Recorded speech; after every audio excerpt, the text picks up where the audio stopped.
अध्याय 131 नंबर 1 शत्रु प्रकट होता है। हालांकि कोई परिवार के लिए विशेष नीलामीकर्ता कोई हेमेई ने अनगिनत खजानों की नीलामी की थी। उच्च श्रेणी की आध्यात्मिक कलाकृति जैसी वस्तु वास्तव में उसके लिए पहली बार थी। इससे पहले उच्च श्रेणी की कलाकृतियां उसकी नीलामी का शिखर रही थीं। उच्च श्रेणी की आध्यात्मिक कलाकृतियां अपने 300 साल के जीवन में उसने कभी एक को भी नहीं देखा था। कोई हेमेई की धारणा में आध्यात्मिक कलाकृतियों को क्लेश क्रॉसिंग चरण या उससे ऊपर के कृषकों के हाथों में होना चाहिए था। ऐसे में उनकी नीलामी कैसे हो सकती है? और इससे भी बढ़कर किसी ने विशेष रूप से इसके लिए एक विशेष नीलामी स्थान का अनुरोध किया था। मंच के पीछे कुई परिवार के युवा गुरु कुई मिंगजे अचानक खड़े हो गए। उसने तुरंत पूछा, क्या हो रहा है? इस नीलामी के लिए जिम्मेदार व्यक्ति के रूप में कुई मिंगजे को इस बात का अंदाजा नहीं था कि आज एक उच्च श्रेणी की आध्यात्मिक कलाकृति की बोली लगेगी। अगर उन्हें कम से कम पता होता तो इसे दशकों पहले ही प्रचारित किया गया होता। तभी यह उन उच्च स्तरीय कृषकों को प्रतिस्पर्धा के लिए आकर्षित कर सका। लेकिन अब एक उच्च श्रेणी की आध्यात्मिक कलाकृति की नीलामी इतनी बेतरतीब ढंग से की जा रही थी, ऐसा लग रहा था जैसे ये बर्बादी है। जल्द ही एक कुई परिवार गार्ड ने संपर्क किया। एक घुटने पर झुकते हुए उन्होंने बताया, यंग मास्टर, नियमों के अनुसार अगली नीलामी वस्तु एक गोली होनी चाहिए थी। लेकिन निजी कमरे में एक प्रतिष्ठित अतिथि ने एक उच्च श्रेणी की आध्यात्मिक कलाकृति को तुरंत नीलाम करने पर जोर दिया, अन्यथा वे इसे नहीं बेचेंगे। तो मिस कुई ने नीलामी शुरू करने की पहल की। ये सुनकर कुई मिंगजे ने गुस्से से अपना पैर पटक दिया। क्या आजकल लोगों का स्वभाव इतना अस्थिर हो गया है? एक उच्च श्रेणी की आध्यात्मिक कलाकृति कम से कम इसे मुख्य आकर्षण होना चाहिए था। ये ड्रैगन स्लेइंग डे को बहुत प्रतिष्ठा दिला सकता था। जो कुछ भी जिसके पास उच्च श्रेणी की आध्यात्मिक कलाकृति है उसकी मानसिकता उनकी कल्पना से परे होनी चाहिए। कुई मिंगजे ने अपना हाथ हल्का सा हिलाया और गार्ड को जाने का इशारा किया।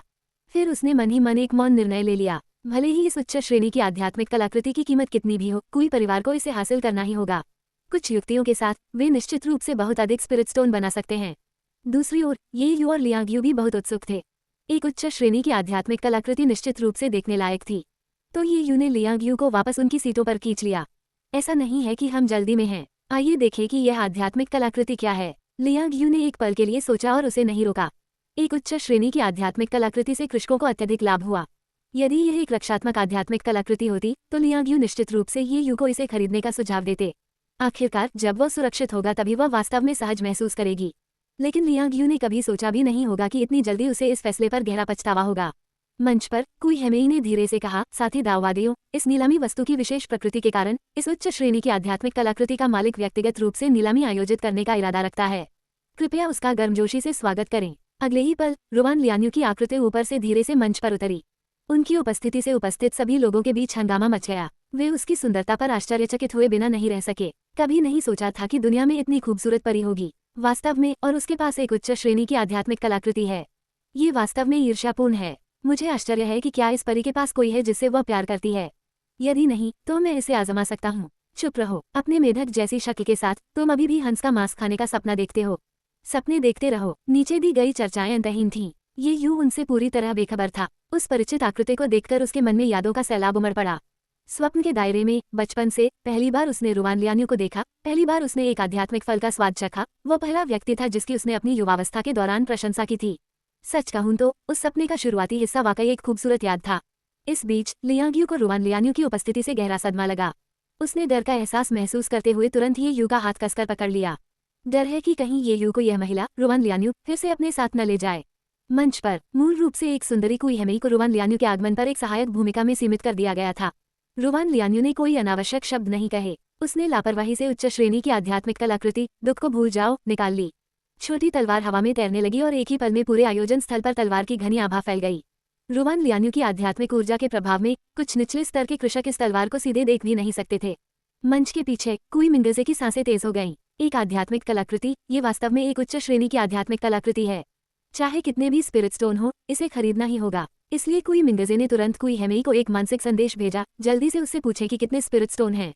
कुई हेमेई ने पलकें झपकाईं और एक कदम आगे बढ़ाया। क्या मैं इस परी से पूछ सकता हूँ, आप इस तलवार के लिए कितने स्पिरिट स्टोन की बोली शुरू करने का इरादा रखते हैं? पब फ्यूचर विज्ञापन। मैं इस तलवार को स्पिरिट स्टोन से बदलने की योजना नहीं बना रहा हूँ। इसके बजाय मैं चाहता हूँ कि हर कोई किसी को ढूंढने में मेरी मदद करे। जो कोई भी इस पेंटिंग में व्यक्ति का पता लगाने में मेरी मदद कर सकता है, उसे ये तलवार मुफ्त दी जाएगी। रुवान लियान्यू ने वह स्क्रॉल खोला जिसे उसने कसकर पकड़ रखा था।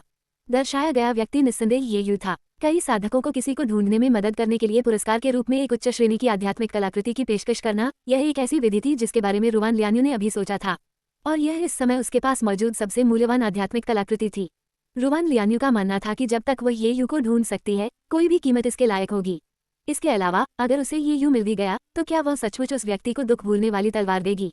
जवाब था नहीं, क्योंकि यह शीर्ष श्रेणी की छोटी तलवार ये यू द्वारा उसे दिया गया एक सगाई का उपहार था और इसका बहुत महत्व था। रुवान लियान्यू इसे कैसे सौंप सकता है? बेशक अगर कोई ये यू को ढूंढने में उसकी मदद कर सकता है तो वह अन्य उदार पुरस्कार भी देगी, लेकिन ये दुख को कभी नहीं भूलेगा। यदि कोई कृतघ्न होता तो रुवान लियान्यू को कुछ लोगों की हत्या करने में कोई आपत्ति नहीं होती। आखिरकार जब वह जागी तो उसने पहले से ही खुद को एक राक्षस राजा की पत्नी बनने के लिए तैयार कर लिया था। रुवान लियान्यू के लिए प्रतिष्ठा का कोई मतलब नहीं था, ये यू को ढूंढना सबसे महत्वपूर्ण बात थी। निजी कमरे में रुवान लियान्यू को फॉगेट सोरो निकालते देखकर ये यू को कोई आश्चर्य नहीं हुआ। उन्हें संदेह था कि फॉगेट सोरो निश्चित रूप से सिस्टम द्वारा प्रकट हुआ था और रुवान लियान्यू के साथ समाप्त हुआ था, लेकिन उसने यह उम्मीद नहीं की थी कि वो उसे ढूंढने के लिए इस उच्च श्रेणी की आध्यात्मिक कलाकृति का उपयोग दांव के रूप में करने को तैयार होगी। क्या ऐसा हो सकता है कि इस महिला का जानलेवा इरादा इतना मजबूत था? सपने में एक बार हत्या करने के बाद भी असंतुष्ट होकर दोबारा ऐसा करने की तैयारी कर रहे हैं। इस बारे में सोचते हुए ये यू ने अपनी भौहें थोड़ी सी सिकोड़ लीं। वह विचार करने लगा कि क्या उसे रुवान लियान्यू को सच्चाई उजागर करने का अवसर मिलना चाहिए, लेकिन अगर वह उसे सच बताए तो क्या वह उस पर विश्वास करेगी? इस समय लियांग यू ही वह थी जो सबसे ज्यादा घबराई हुई थी। सपने में ये यू की मृत्यु के बाद उसने रुवान लियान्यू को सारी सच्चाई बता दी थी। बाद वाला जाग गया, उसे एहसास हुआ कि सब कुछ ये यू का मौन बलिदान था। ऐसा कहा गया कि बाद में वह ये यू के लिए मर भी गई। उस समय लियांग यू को पता था कि रुवान लियान्यू को भी उससे प्यार हो गया है। सपने से जागने के बाद लियांग यू ने रुवान लियान्यू से ये यू के ठिकाने के बारे में जानने की कोशिश की थी। तब उसे पता चला कि यह महिला भी सपने के पछतावे की भरपाई के लिए ये यू को खोज रही थी। इस प्रकार लियांग यू ने रुवान लियान्यू को अपना शीर्ष दुश्मन माना। उसका इरादा ये यू को यथासंभव उससे मिलने से रोकने का था, लेकिन अब रुवान लियान्यू ने आगे आने की पहल की थी। उसे क्या करना चाहिए? लियांग यू को अत्यधिक घबराहट महसूस हुई। उसकी हथेलियों में पसीना आने लगा। अध्याय 132 जबरदस्त जानकारी। इस समय नीलामी हॉल में सभी काश्तकार उन्मादी हो गए। एक उच्च श्रेणी का आध्यात्मिक हथियार जो मुफ्त में दिया जाता है सिर्फ एक व्यक्ति को ढूंढने के लिए, वो कितना मुश्किल हो सकता है। भले ही इसमें 10 साल 100 साल लग जाएं, उस व्यक्ति को ढूंढने, उस उच्च श्रेणी के आध्यात्मिक हथियार को प्राप्त करने के अलावा कुछ न करने पर भी यह एक बड़ा लाभ होगा। इसलिए कई कृषकों ने रिकॉर्डिंग पत्थरों से रिकॉर्डिंग शुरू कर दी। उन्होंने शेखी बघारते हुए रुवान लियान्यू को कुछ दिन इंतजार करने को कहा। कुछ ही दिनों में वे निश्चित रूप से पेंटिंग में उस आदमी को ढूंढ लेंगे और उसे उसके पास ले आएंगे। मंच के पीछे कुई मिंगजे की सांसें अभी भी तेज थीं। वह तुरंत जोर से चिल्लाया, जांच करो, मैं चाहता हूं कि यह व्यक्ति कम से कम समय में मिल जाए। यह उच्च श्रेणी का आध्यात्मिक हथियार केवल कुई परिवार का हो सकता है। चिल्लाने के बाद कुई मिंगजे कमरे में आगे पीछे घूमने लगी, लेकिन अचानक उसने देखा कि लियू सेनेजुन अभी भी बिना हिले डुले वहीं खड़ा था। कुई मिंगजे ने तुरंत गुस्से से कहा, क्या तुम बहरे हो? युवा मास्टर, देखने की कोई जरूरत नहीं है। नेसेंट सोल कल्टीवेटर जिसने अभी अभी कंसीलमेंट पेंडेंट खरीदा है वह पेंटिंग में आदमी है। लियू सेनेजुन ने कड़वी मुस्कान प्रकट की। ऐसा लगता है संयोग सचमुच बहुत जादुई होते हैं। कुई मिंगजे तुरंत जोर से हंसी, तो जल्दी करो और इस महिला को बताओ। हा, स्वर्ग ने अपनी आंखें खोल दी हैं। यह उच्च श्रेणी का आध्यात्मिक हथियार मेरे कुई परिवार का होना तय है। लियू सेनेजुन ने अपना सिर हिलाया, युवा मास्टर, बिल्कुल नहीं। नीलामी घर के पुश्तैनी नियम हैं, कभी भी किसी खरीदार की जानकारी का खुलासा न करें, विशेष रूप से कुई परिवार के सदस्यों। तो अब हम जल्दबाजी में कार्रवाई नहीं कर सकते। कम से कम हमें कार्रवाई करने से पहले उस व्यक्ति के ड्रैगन स्लेइंग डे छोड़ने तक इंतजार करना होगा। कुई मिंगजे की आंखों में कट्टरता का एक निशान दिखाई दिया। इस समय मुझे इसकी कोई परवाह नहीं है, मुझे बस यह उच्च श्रेणी का आध्यात्मिक हथियार चाहिए। दूसरी ओर व्यूइंग बॉक्स के अंदर ये यू ने अपनी आंखें थोड़ी सिकोड़ लीं। स्वीकार करना होगा, रुवान लियान्यू की पेंटिंग कौशल खराब नहीं है। पेंटिंग जीवंत और सजीव है, बिल्कुल यथार्थवादी। बहुत बढ़िया, भविष्य में दोबारा पेंटिंग न करें। रुवान लियान्यू को फिर से उसके प्रति हत्या का इरादा विकसित करने से रोकने के लिए ये यू ने निर्णायक प्रतिक्रिया व्यक्त की। जाना, ये शब्द सुनकर लियांग यू थोड़ा स्तब्ध रह गया। तब उसे तुरंत बहुत खुशी महसूस हुई। ऐसा लगता है कि ये यू रुवान लियान्यू को देखना नहीं चाहता था। ये वाकई बहुत बढ़िया है। लियांग यू का मुंह एक पूर्ण चाप में मुड़ गया। उसने ये यू का हाथ पकड़ते हुए बहुत खुशी से कहा, पति, फिर चलें। उसी समय कुई मिंगजे ने पहले ही पीछे से मंच पर कदम रखा था।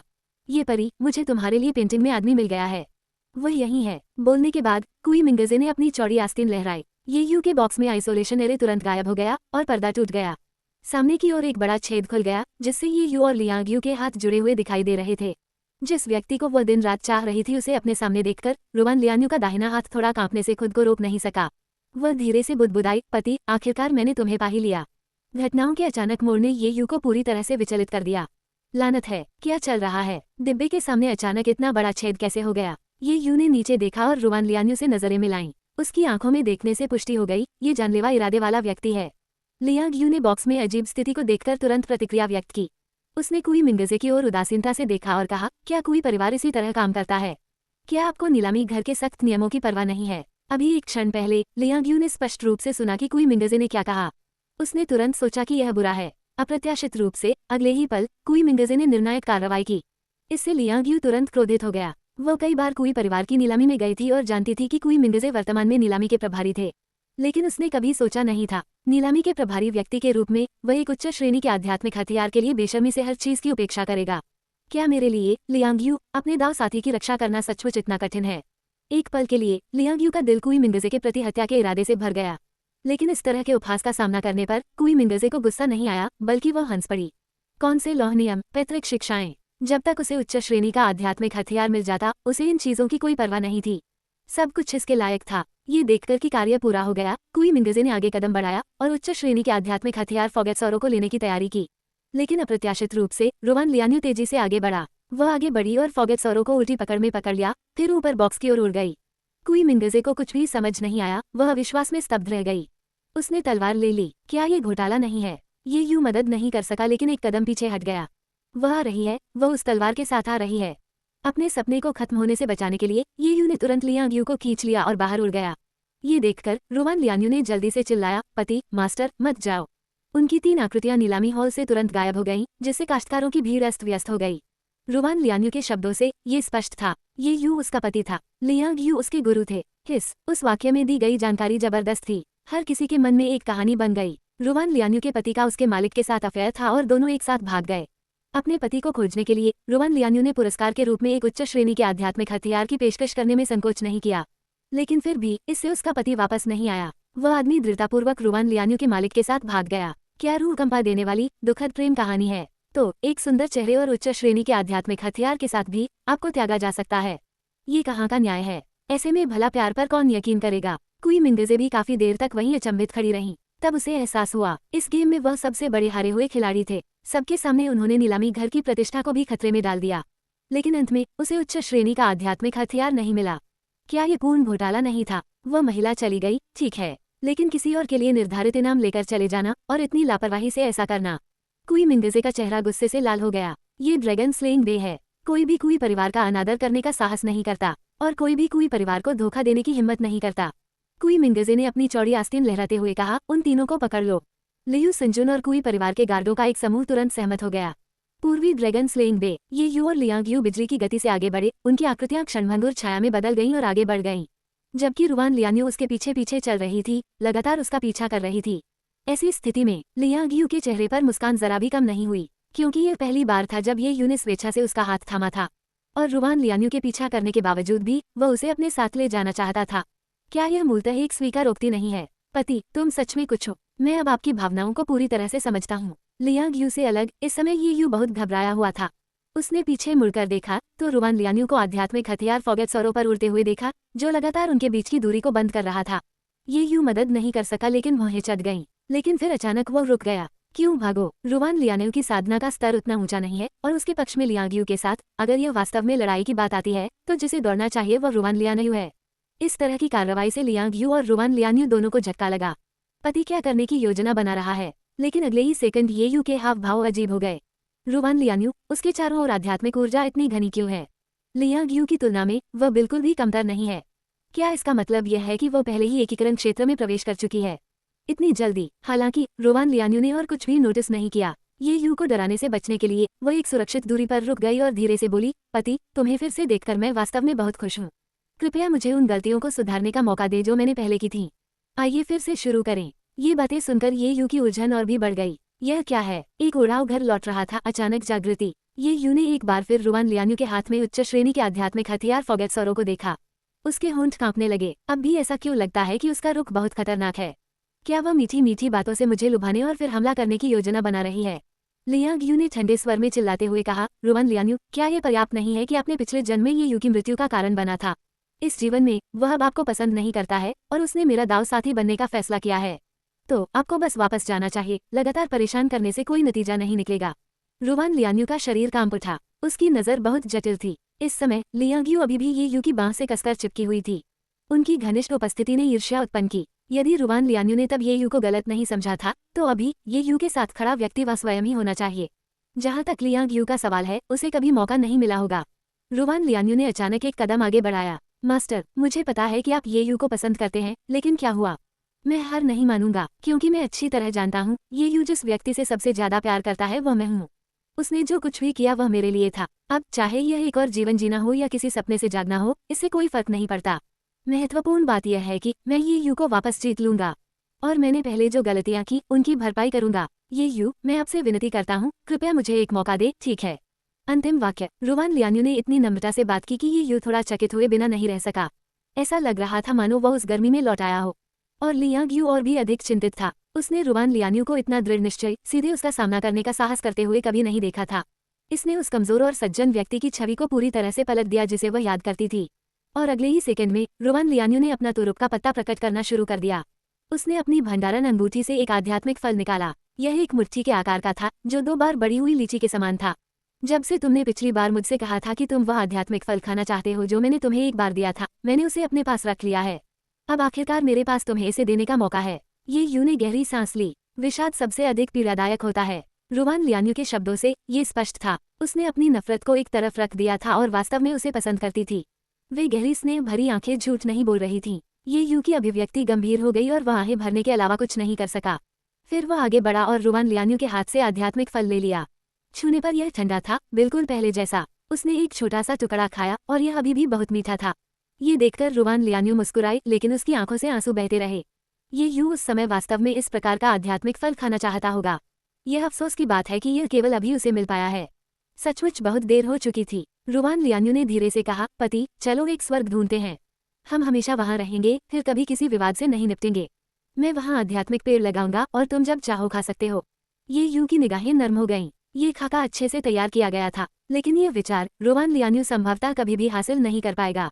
ली रोवां का उल्लेख नहीं किया गया है, जिनके पास बेहद मजबूत अधिकारपूर्ण प्रकृति है। यहाँ तक कि झू डिजेन और जो यंगचुन भी सहमत नहीं होंगे।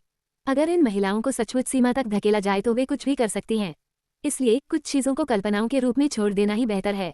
उसी समय दर्जनों किसान हवा में ही वहां पहुंच गए। उनका नेतृत्व करने वाला कोई और नहीं बल्कि कुई परिवार का युवा स्वामी कुई मिंगजे था।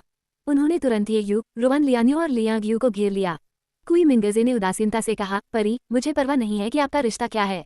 चूंकि मैंने पहले ही पेंटिंग में व्यक्ति को ढूंढने में आपकी मदद कर दी है, वह आध्यात्मिक हथियार मुझे दिया जाना चाहिए। रुवान लियान्यू की आंखों में ठंडक का एक संकेत चमक उठा। आखिरकार वह अपने पति के साथ फिर से मिल गई थी और माहौल इस स्तर तक बन रहा था कि वह उसके साथ रहने के लिए सहमत हो सकता था। और अब अंध मूर्खों का एक समूह सामने आ रहा था। रुवान लियान्यू का अच्छा मूड एक पल में गायब हो गया। अगर मैं इसे तुम्हें नहीं दूंगा तो तुम क्या करोगे? एक तरफ खड़े होकर लियांग यू और भी क्रोधित था। उसने सख्ती से कहा, कुई मिंगजे, तुम्हारी इतने सारे लोगों को लाने की हिम्मत कैसे हुई? नीलामी के नियमों का क्या हुआ? आपने खरीदार की जानकारी का खुलासा किया। क्या आपके पूर्वज को इसके बारे में पता है? यदि कुई मिंगजे ने ये यू के ठिकाने का खुलासा नहीं किया होता तो वे बहुत पहले ही चले गए होते। वे रुवान लियान्यू से कैसे उलझ सकते थे? हालात इस हद तक विकसित होने के बाद लियांग यू ने सारा दोष कुई मिंगजे पर मर दिया। 2 महिलाओं की निंदा का सामना करते हुए कुई मिंगजे क्रोधित हो गईं और जवाब में उपहास करने लगी। ठीक है, ठीक है, ठीक है। ऐसा लगता है जैसे आप सौदे से मुकरने का इरादा रखते हैं। ड्रैगन स्लेइंग बे में ये हमेशा हमारा कोई परिवार है जो दूसरों को धमकाता है। कोई भी कोई परिवार को धोखा देने की हिम्मत नहीं करता। सेन जून, उन्हें मार डालो। लियू सिंजुन, जो पीछे चल रहा था, ने अपने हाथों को थोड़ा सा सिकोड़ लिया। दर्जनों किसानों का नेतृत्व करते हुए वह आगे बढ़े। लियांग यू और रुवान लियान्यू पहले से ही बुरे मूड में थे और इन लोगों को मौत की तलाश में देखकर वे स्वाभाविक रूप से दया नहीं दिखाएंगे।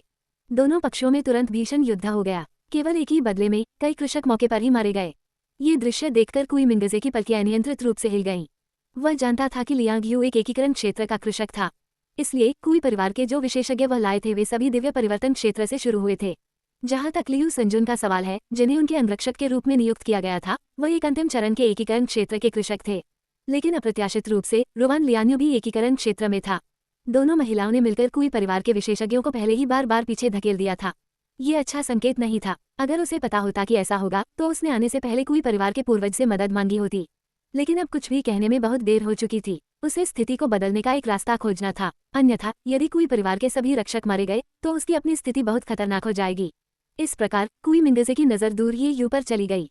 ये देखकर कि वह वास्तव में एक नवजात आत्मा क्षेत्र का कृषक था, वह तुरंत बहुत खुश हुआ।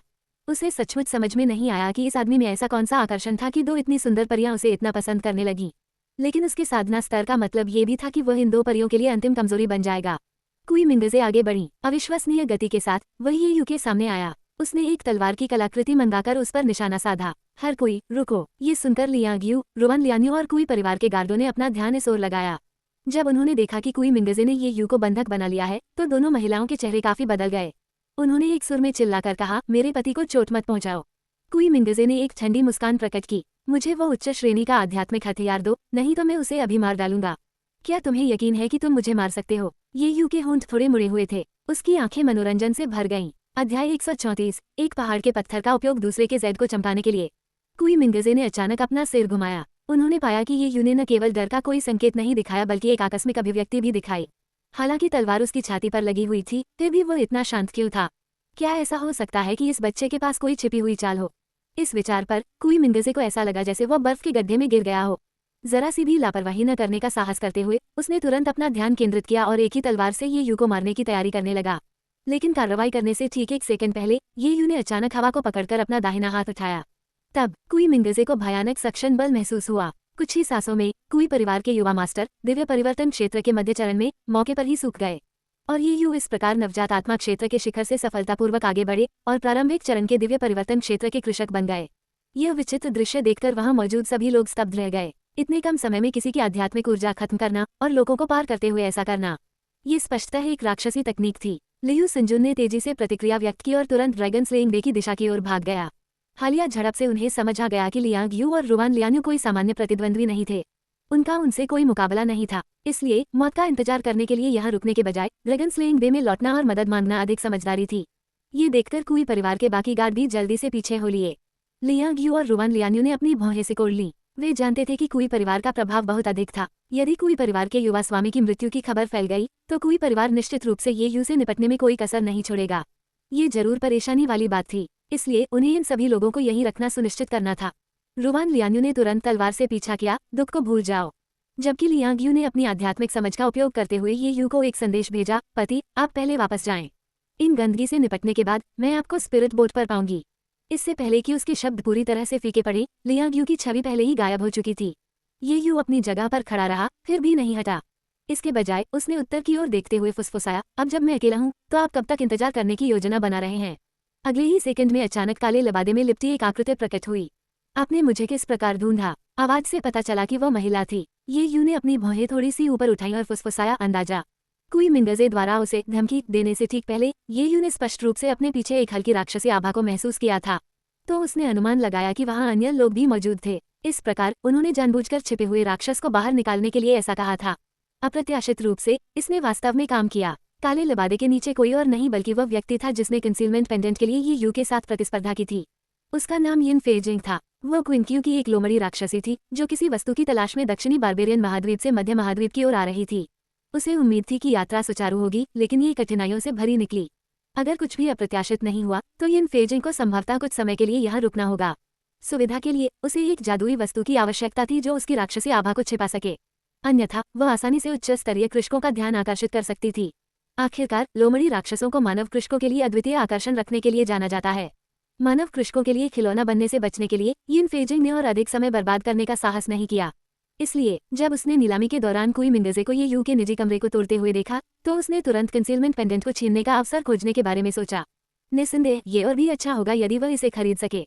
आखिरकार यिन फेजिंग की यहाँ कोई नींव नहीं थी और जब तक बिल्कुल आवश्यक न हो वह स्थानीय लोगों को नाराज नहीं करना चाहती थी, लेकिन इसकी संभावना कम थी। दूसरा पक्ष स्पष्ट रूप से ऐसा व्यक्ति था जिसके पास स्पिरिट स्टोन्स की कमी नहीं थी, जब तक कि वह अत्यधिक ऊंची कीमत चुकाने को तैयार न हो। इसके अलावा अभी जो कुछ भी हुआ उससे ये सिद्ध हो गया कि बल प्रयोग निश्चित रूप से एक अच्छा विकल्प नहीं था। यिन फेजिंग के विचार में ये यू संभवतः एक साधारण नवजात आत्मा क्षेत्र का कृषक नहीं हो सकता, अन्यथा दिव्य परिवर्तन क्षेत्र कुई मिंगजे में उसकी उपस्थिति में विरोध करने की क्षमता कैसे नहीं हो सकती? तो यह आदमी अपना असली स्तर छिपा रहा होगा। इस स्थिति में यिन फेजिंग केवल ये यू के साथ व्यापार करने का प्रयास कर सकती थी। साथ ही दाववादी, मेरा मतलब कोई नुकसान नहीं है। मुझे इस समय वास्तव में छुपाने वाले पेंडेंट की आवश्यकता है। यदि संभव हो तो कृपया मुझे इसे लेने दे और मैं बदले में कुछ दे सकता हूँ। ये यू का मन बदल गया। उसने तुरंत अनुमान लगाया कि उसके सामने वाली महिला संभवतः वही थी जिसने कंसीलमेंट पेंडेंट के लिए बोली लगाई थी। एक राक्षस होने के नाते वह छुपाने वाला पेंडेंट भी चाहती थी, है ना? एक पल सोचने के बाद ये यू ने धीरे से पूछा, आप बदले में क्या देने की योजना बना रहे हैं? ये सुनकर यिन फेजिंग का दिल खुशी से उछल पड़ा, लेकिन जल्द ही उसे परेशानी महसूस होने लगी। वास्तव में उसके पास बहुत सी मूल्यवान वस्तुएं नहीं थीं। भले ही वह सब कुछ निकाल ले, फिर भी संभावना है कि उनमें ज्यादा दिलचस्पी नहीं होगी। क्या उसे वह चीज पेश करनी होगी? हालांकि वह बहुत अनिच्छुक थी, सुरक्षा की खातिर यिन फेजिंग के पास कोई अन्य विकल्प नहीं था। इसलिए उसने खुद को मजबूत किया और अपनी भंडारण अंगूठी से मुट्ठी के आकार का एक हरा क्रिस्टल निकाला। यह एक सहस्राब्दी पुराना प्राचीन एजोर क्रिस्टल है, अमूल्य है और इसका उपयोग कलाकृतियों को परिष्कृत करने के लिए किया जा सकता है। मैं इसे कंसीलमेंट पेंडेंट के बदले व्यापार करने को तैयार हूँ। ये यू ने उस पर नजर डाली। उसका हृदय भी खुशी से उछल पड़ा। प्राचीन एजोर क्रिस्टल कलाकृतियों को परिष्कृत करने के लिए एक महत्वपूर्ण सामग्री। बस एक छोटी सी मात्रा किसी कलाकृति की गुणवत्ता को महत्वपूर्ण रूप से बढ़ा सकती है। इससे पहले स्वप्नलोक में रुवान लियान्यू के लिए दुर्लभ सामग्रियों की खोज करते समय ये यू ने एक प्राचीन एजोर क्रिस्टल भी प्राप्त किया था, लेकिन ये केवल अंगूठे के आकार का था। फिर भी इसकी कीमत बहुत अधिक थी। पब फ्यूचर विज्ञापन। उसके सामने का टुकड़ा इतना बड़ा, निश्चित रूप से कंसीलमेंट पेंडेंट से कहीं अधिक मूल्यवान था। लेकिन ये यू ने ज्यादा उत्साह नहीं दिखाया। इसके बजाय उसने अनभिज्ञता जताई और कहा, मुझे इसे देखने दो। यिन फेजिंग ने उस पर भरोसा करते हुए सहस्राब्दी पुराने प्राचीन एजोर क्रिस्टल को फेंक दिया। ये यू ने इसे लिया और इसकी सावधानीपूर्वक जांच की, ये पुष्टि करते हुए कि यह वास्तव में प्रामाणिक था। उसने तुरंत इसे अपनी स्टोरेज रिंग में रख लिया। यिन फेजिंग ने बड़ी परेशानी से देखा, फिर अपना हाथ बढ़ाया और कहा, इसे सौंप दो। छुपाने वाला पेंडेंट। मुझे कुछ दिनों के लिए कंसीलमेंट पेंडेंट की आवश्यकता है। कुछ दिनों में एजोर क्लाउड संप्रदाय में आओ और मैं इसे तुम्हें दे दूंगा।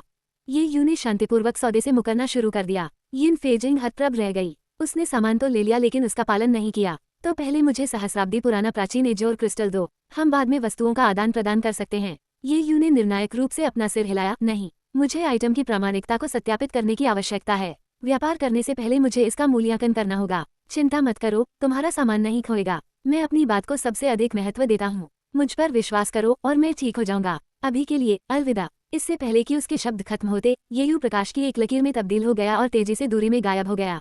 यिन फेजिंग को अकेला छोड़कर हवा में हतप्रभ। सबसे ऊपर भरोसा, वस्तु लेकर भागना, उसका नाम बताए बिना भी बस एजोर क्लाउड संप्रदाय का उल्लेख कर रहे हैं। यह एक घोटाले के अलावा और कुछ नहीं लग रहा था। यिन फेजिंग का मानसिक संतुलन टूट गया। वह तुरंत उस दिशा का पीछा करने लगी जिस दिशा से ये यू निकला था। दुष्ट, मेरा क्रिस्टल मुझे लौटा दो। रात के सन्नाटे में कई घंटों की कड़ी मेहनत के बाद लियांग यू और रुवान लियान्यू अंततः लियू संजुन और कुई परिवार के गार्डों को खत्म करने में कामयाब रहे। उन्होंने ये सुनिश्चित किया कि कुई मिंगजे की मौत की खबर लीक न हो। ये सब पूरा करने के बाद वे तुरंत ही यू की आध्यात्मिक नाव पर लौट आए। हालांकि लियांग यू रुवान लियान्यू को अपने साथ नहीं लाना चाहती थी, लेकिन वह रुवान लियान्यू की अथक दृढ़ता का सामना नहीं कर सकी और ये यू की सुरक्षा के लिए अपनी चिंता के कारण वह देरी नहीं कर सकती थी। इसलिए उसके पास उसे वापस लाने के अलावा कोई विकल्प नहीं था। जैसे ही वे दोनों आध्यात्मिक नाव के अंदर पहुंचे, उन्हें एक धीमी आवाज सुनाई दी। क्या वह जूनियर ब्रदर लौट रहा है? इसके तुरंत बाद यून रामू एक कमरे से निकली। रुवान लियान्यू ने उसके तेजस्वी चेहरे को देखकर अपनी भौहें सिकोड़ लीं। वहाँ एक और औरत क्यों थी? उसका अपने पति के साथ क्या रिश्ता था? उसके हृदय में तुरंत संकट की भावना उमड़ पड़ी। दूसरी ओर लियांग यू चुपचाप मुस्कुराया। ये बिल्कुल वैसा ही प्रभाव था जैसा वह चाहती थी, एक पहाड़ के पत्थर का उपयोग दूसरे के जैद को चमकाने के लिए करके। यू रामू और रुवान लियान्यू को एक दूसरे के साथ प्रतिस्पर्धा करने देने से उसे लाभ मिलेगा।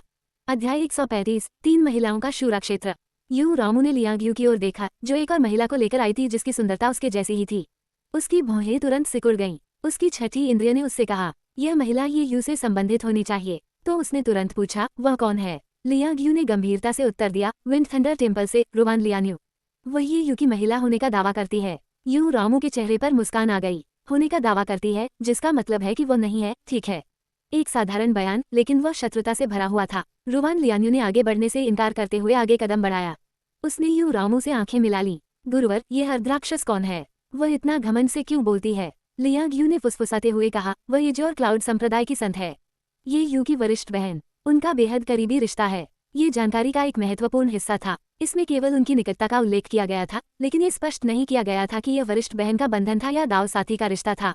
इस स्थिति में रुवान लियान्यू ने स्वाभाविक रूप से मान लिया, ये बाद वाला होना चाहिए, एक दाव साथी संबंध, अन्यथा उसके प्रति इतनी तीव्र शत्रुता नहीं होती। इस समय यू रामू को तीव्र भ्रम की भावना महसूस हुई। लियांग यू ने अचानक सक्रिय होना क्यों बंद कर दिया और इसके बजाय उसका समर्थन करना शुरू कर दिया। कुछ खराब था, बहुत खराब। उसने अपना सिर घुमाया और अचानक देखा कि लियांग यू उसे आंख मार रही है। यू रामू ने व्यंग्य किया, तो रुवान लियान्यू नाम की इस महिला से निपटने के लिए उसे मोहरे के रूप में इस्तेमाल किया जा रहा था। हाँ, ये दिलचस्प है। लेकिन यू रामू को लियांग यू की छोटी योजनाओं की परवाह नहीं थी। वैसे भी हर कोई लड़ रहा था। जब तक ये यू पर किसी महिला की मंशा थी, वे सभी यू रामू की दुश्मन थीं। उस स्थिति में पहले रुवान लियान्यू की देखभाल करना ठीक था। जहाँ तक लियांग यू की बात है, उसे भी बख्शा नहीं जा सकता था। कनिष्ठ भाई केवल मेरा ही हो सकता है। यू रामू की लड़ाई की भावना बढ़ गई। उस क्षण उसकी आभा अपने चरम पर पहुंच गई, यहाँ तक कि एक मुख्य पत्नी की मुद्रा भी अपना ली। उसके पीछे तितली के 2 पंख तेजी से फड़फड़ाने लगे। ये देखकर रुवान लियान्यू ने उपहास किया, चाहे उनका रिश्ता कितना भी करीबी क्यों ना हो, क्या इसकी तुलना मेरे पति से की जा सकती है। मेरे लिए उनका दिल सूरज और चंद्रमा की तरह साफ है। चुप रहो, तुम्हें ये यू को अपना पति कहने की अनुमति नहीं है। लियांग यू और युन रामू ने एक सुर में बात की। जाहिर है वे ये यू को संबोधित करने के तरीके पर अड़े हुए थे। इसी समय एक आकृति तेजी से स्पिरिट बोट पर उतरती हुई आई। ये यू था। हजारों साल पुराने प्राचीन एजोर क्रिस्टल के एक विशाल टुकड़े को चकमा देने के बाद ये यू ने लगातार यिन फेजिंग को हिलाने के लिए जानबूझकर कई बार चक्कर लगाया था। ये पुष्टि करने के बाद ही कि उसने वास्तव में उसे खो दिया है, वह स्पिरिट बोट पर लौटा। लेकिन जैसे ही वह लौटा, ये यू को लगा कि माहौल खराब हो गया है। तीनों महिलाएं त्रिकोणीय आकृति में खड़ी थीं। इसके अलावा यू रामू और रुवान लियान्यू के बीच मतभेद थे, तलवारें खींची हुई थीं और वे लड़ने के लिए तैयार थे। इससे ये यू को भारी सिर दर्द हो गया। उन्होंने तुरंत पूछा, आप सब क्या कर रहे हैं। यू रामू और रुवान लियान्यू दोनों आगे बढ़े। जूनियर भाई, यह महिला कहाँ से आई। पति, आखिरकार आप वापस आ गए। लियांग यू ने किनारे खड़े होकर अपनी मुठ्ठियां कसकर भींच लीं। उसने रुवान लियान्यू को गुस्से से देखा। तुम कितनी सहजता से उसे पति कहती हो, क्या आप इसके आदी हैं या क्या। लेकिन लियांग यू पूरी तरह से भूल गई कि जब रुवान लियान्यू पहले नहीं थी तो उसने ये यू को उसी तरह संबोधित किया था। यू रामू ने रुखाई से कहा, चुप रहो, तुम्हें मेरे कनिष्ठ भाई को इस तरह संबोधित करने की अनुमति नहीं है। हम दाव साथी हैं जिन्होंने शादी की रस्में निभाई हैं। शादी का टोकन अभी भी मेरे पास है। रुवान लियान्यू ने शीर्ष श्रेणी का स्पिरिट हथियार दुख को भूल जाओ निकाला। उसने उत्तेजक दृष्टि से यू रामू की ओर देखा। तुम सिर्फ मेरे पति की बड़ी बहन हो, तुम इतना हस्तक्षेप क्यों कर रही हो। ये सुनकर यू रामू क्रोधित हो गया। वह तुरंत रुवान लियान्यू के साथ तीखी बहस में लग गई। पास में खड़ी लियांग यू आगे बढ़ी। ऐसा लग रहा था कि वो बीच बचाव करने की कोशिश कर रही है, लेकिन वास्तव में उसने अपने शब्दों से आग को और भड़का दिया है। इससे यू रामू और रुवान लियान्यू के बीच गुस्सा बेतहाशा बढ़ गया। 3 औरतें, एक नाटक नहीं, 3 महिलाओं का एक साथ होना एक युद्ध है। ये यू उनके बीच खड़ा था और महसूस कर रहा था कि उसका सिर फटने वाला है। तो वह जोर से चिल्लाया, रुको। ये सुनकर यू रामू, लियांग यू और रुवान लियान्यू ने तुरंत अपना सिर नीचे कर लिया और एक शब्द भी कहने की हिम्मत नहीं की। फिर ये यू ने उनकी पीठ की ओर मुंह करके उनमें से प्रत्येक को एक थप्पड़ मारा, जिससे उसका ध्यान समान रूप से बंध गया। यह नहीं कहना कि यह संतोषजनक नहीं था। यह सास रेशम जैसा मुलायम था और इसकी अपनी विशेषताएं थीं। लेकिन ये यू का चेहरा जानबूझकर ठंडा रहा। इसके उलट तीनों महिलाओं के हाव भाव काफी जीवंत थे। यू रामू का चेहरा थोड़ा लाल हो गया। दरअसल जूनियर भाई ने उसे दूसरों के सामने पीटा, और उस खास जगह पर। ये भावना सचमुच अपमानजनक थी। हालांकि दबन कनिष्ठ भाई और भी अधिक सुंदर लग रहे थे। हालांकि लियांग यू अपनी हंसी नहीं रोक सका। आज बस उसका भाग्यशाली दिन था। ये यू की हाथ थामने की पहली पहल के बाद अब एक और अंतरंग संपर्क। क्या इसका मतलब यह नहीं है कि वह पहले ही उसे अपने दिल में स्वीकार कर चुका था।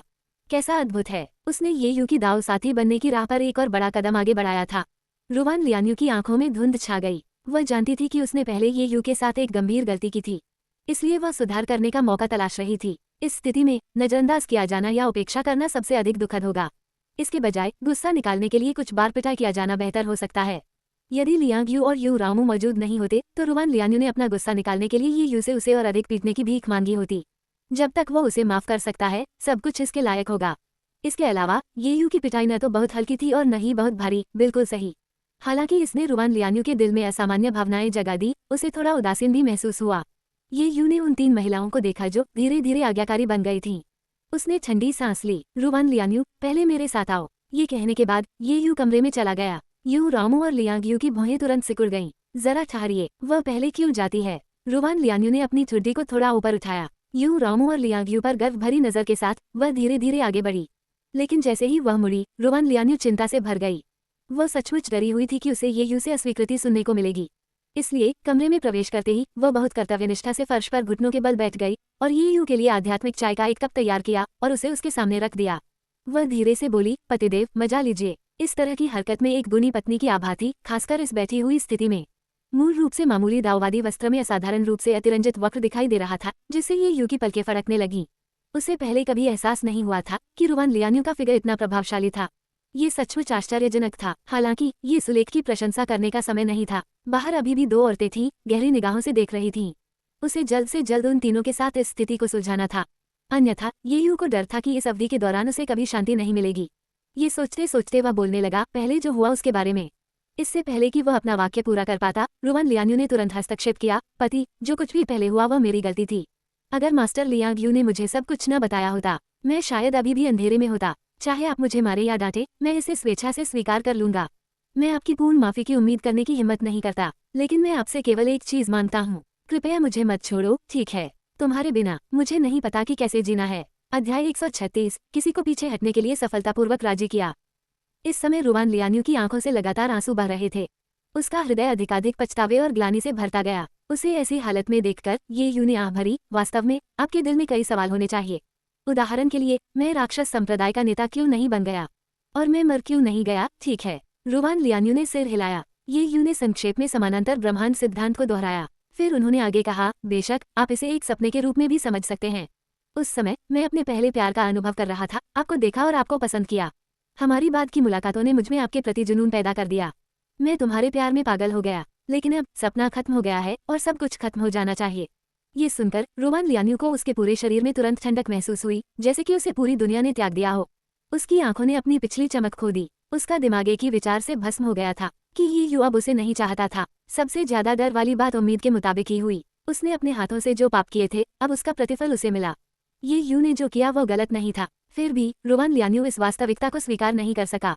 उसके चेहरे से आंसू लगातार बहते रहे। उसने अपने हाथ से एक भंडारण अंगूठी उतारी और मेज पर रख दी। ये आध्यात्मिक फल हैं जो मैंने आपके लिए अपने हाथों से चुने हैं। कुल मिलाकर 97, आप इन्हें धीरे धीरे खा सकते हैं। इसके अलावा रुवान लियान्यू ने आध्यात्मिक हथियार निकाला, दुख को भूल जाओ। उसने उसे सावधानी से मेज पर रखा और रुमाल का उपयोग करके उसे सावधानी से पूंछा। फिर उसे ये यू की ओर धकेल दिया। ये सगाई का उपहार था जो आपने मुझे दिया था, इसलिए इसे अपने मूल मालिक के पास वापस जाना चाहिए। मैं कुछ भी मांगने की हिम्मत नहीं करता। मैं केवल ये आशा करता हूँ कि जब आप इस तलवार को देखेंगे या जब आप स्पिरिट फल खाएंगे तो आपको मेरा नाम याद आ जाएगा। मुझे क्षमा करें, मुझसे बहुत अधिक नफरत मत करो। जैसा कि आज हम अलग हो रहे हैं, मैं चाहती हूँ कि मेरे पति का दिल चारों मौसमों में वसंत की तरह शांत रहे। अपने भाषण के अंत तक रुवान लियान्यू पहले से ही बेकाबू होकर रो रही थी। मेज पर रखे सामान को देखकर ये यू आहें भरने के अलावा कुछ नहीं कर सका। अब उसे स्वप्न प्रणाली के शुरुआती शब्दों की गहरी समझ हो गई थी। हर सपना आपके लिए एक नया जीवन है। वास्तव में हर बार जब वो सपनों के दायरे में प्रवेश करता था तो यह एक बिल्कुल नया जीवन होता था। उस अनुकरण में ये यू जिस व्यक्ति से सच्चा प्यार करता था वो लड़की थी जिसने युवावस्था में उसके सबसे निचले स्तर के दौरान उसे खाने के लिए स्पिरिट फल दिए थे। उस समय तो उसने यही सोचा कि यह स्त्री बहुत सुंदर और दयालु है। उन्होंने अत्यधिक इच्छाएं रखने का साहस नहीं किया। प्यार शब्द केवल उसके दिल में ही रखा जा सकता था। लेकिन अगर यह रुवान लियान्यू के लिए नहीं होता तो ये यू दृढ़ नहीं रह पाता। जब भी उसे किसी नई चुनौती का सामना करना पड़ता तो वो उस आध्यात्मिक फल और रुवान लियान्यू के प्रोत्साहन के बारे में सोचता। और इस वजह से सपने में ये यू का रुवान लियान्यू के प्रति इतना गहरा जुनून था, यहाँ तक कि सब कुछ कुर्बान करने को भी तैयार हैं। वर्तमान स्थिति को देखते हुए रुवान लियान्यू जितना हो सके उतना ईमानदार था। ये यू ने उसकी आंखों में इस्तीफे का संकेत भी देखा। सच कहूं तो ये यू उसे कुछ भी मूर्खतापूर्ण काम करते हुए नहीं देखना चाहता था। इसलिए बहुत सोचने के बाद उसने आध्यात्मिक हथियार दुख को भूल जाओ उसकी ओर वापस धकेल दिया। जो सगाई का उपहार मैंने तुम्हें दिया है वो स्वाभाविक रूप से तुम्हारा है। मुझे चीजों पर सोचने के लिए कुछ समय दो। जब मैंने फैसला कर लिया है तो मैं स्वाभाविक रूप से तुम्हें ढूंढने आऊंगा। रुवान लियान्यू ने उसके लबादे के किनारे को कसकर पकड़ लिया। उसका हृदय खुशी से भर गया। क्या इसका मतलब यह है कि अभी भी उलटफेर की उम्मीद है? एक पल के लिए रुवान लियान्यू उत्साहित हुए बिना नहीं रह सका। उसने कांपते हुए पूछा, सचमुच? ये यू ने सिर हिलाया। रुवान लियान्यू मुस्कुराए और अपने चेहरे से आंसू पोंछे। दरवाजे के बाहर लियांग यू और यू रामू बाहर चुपचाप खड़े होकर सुनने की कोशिश कर रहे थे, लेकिन कमरे के अंदर ध्वनिरोधी अवरोध के कारण कुछ भी सुनना असंभव हो गया। इससे दोनों महिलाएं काफी चिढ़ गईं। वे सोचते रहे कि आखिर अंदर क्या हो रहा है। क्षण भर बाद कमरे का दरवाजा अचानक खुला। लियांग यू और यू रामू चौंक गए। वे तुरंत पीछे हट गए और नजरें मिलाने से बचते हुए दूसरी ओर देखने लगे। हालांकि रुवान लियान्यू उनकी शर्मिंदगी से पूरी तरह से बेपरवाह थे। इसके बजाय उसने गंभीरता से कहा, पति, इस दौरान मैं उन रास्तों पर चलूंगी जिन पर आप एक बार मेरे साथ चले थे। मुझे उम्मीद है कि जब हम दोबारा मिलेंगे तो मैं एक संतोषजनक उत्तर सुनूंगी। कमरे में ये यू कुछ नहीं बोला, उसने केवल सिर हिलाया। रुवान लियान्यू हल्के से मुस्कुराए। स्पिरिट बोर्ड से बाहर निकलते समय उसका चेहरा चमक रहा था। इस स्थिति ने लियांग यू और यू रामू को हतप्रभ महसूस कराया। क्या इसी तरह एक व्यक्ति को जाने के लिए राजी किया जाता है? ये यू ने रुवान लियान्यू से वास्तव में ऐसा क्या कहा जिससे वह स्वेच्छा से चली गई? लियांग यू, अंदर आओ। ये सुनकर लियांग यू ने मुस्कुराने का संकेत दिया। उसने यून रामू की ओर हल्का सा हाथ हिलाया। मतलब साफ था, दरवाजे से दूर रहना। यू रामू को इस व्यवहार से सचमुच बहुत बुरा लगा। अभी तो तुम ही सुनने आए थे और अब मुझे जाने के लिए कहा जा रहा है। ये सचमुच बहुत ज्यादा है। यून रामू ने ठिठुरते हुए खर्राटे लिए और स्पिरिट बोर्ड के सामने की ओर बढ़ गई। जल्द ही लियांग यू ने कमरे में प्रवेश किया। उसके चेहरे की मुस्कान तुरंत गायब हो गई। वह काफी गुस्से में थी क्योंकि ये यू के चेहरे पर अभी भी एक लाल निशान बना हुआ था। अविश्वसनीय, रुवान लियान्यू ऐसा कैसे कर सकता है? जब आसपास कोई नहीं था तब फायदा उठाना हुआ। लियांग यू आगे बढ़ा। वही यू के चेहरे से लाल निशान मिटाते हुए तुरंत काम पर चली गई। वास्तव में क्या हुआ? क्या उसने आप पर घात लगाकर हमला किया था? अपने चेहरे पर जोरदार रगड़ महसूस करते हुए ये यू तुरंत समझ गया। उसकी अभिव्यक्ति कुछ अजीब हो गई। सच कहूं तो ये यू को उम्मीद नहीं थी कि रुवान लियान्यू जाने से पहले इतनी सक्रियता से उसके चेहरे पर चोंच मारेगा। इसे घात कहना बिल्कुल भी अतिशयोक्ति नहीं थी, लेकिन किसी और को इसका पता चलना और भी शर्मनाक था। ये यू ने अपना गला साफ किया और लियांग यू को दूर धकेल दिया। शांत होने का दिखावा करते हुए उन्होंने कहा, इन तुच्छ विवरणों के बारे में चिंता मत करो। लियांग यू, जो मूल रूप से बैठने वाला था, गुस्से से उठ खड़ा हुआ। तुच्छ विवरण नहीं, मैं जानना चाहता हूँ। कभी भी किसी नुकसान में न रहने के अपने चरित्र के साथ लियांग यू ने पूछताछ शुरू करने की पहल की। ये देखकर ये यू ने अपनी हथेली उसके चेहरे पर दबा दी और उसे सीट पर धकेल दिया। क्या चल रहा है? वास्तव में क्या हो रहा है? क्या मुझे अपना चेहरा बचाने की जरूरत नहीं है? तुम सबको इस तरह मेरे पास आने दो। लियांग यू को नीचे धकेल दिया गया। उसने गहरी नाराजगी भरी अभिव्यक्ति के साथ उसकी ओर देखा, जैसे कि वह एक उपेक्षित युवा पत्नी हो।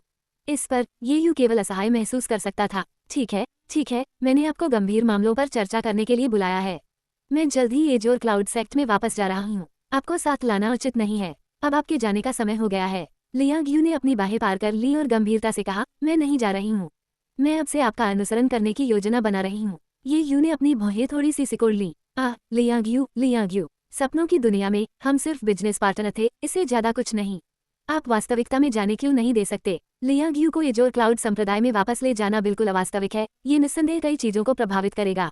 यह उल्लेख करने की आवश्यकता नहीं है कि जब अन्य स्वप्न नायिकाएं दिखाई देंगी तो ये कितना परेशानी भरा होगा। लियांग यू की लगातार अकड़न से निपटने के लिए ये यू को स्वप्न सिमुलेशन में प्रवेश करने का मौका भी नहीं मिलेगा।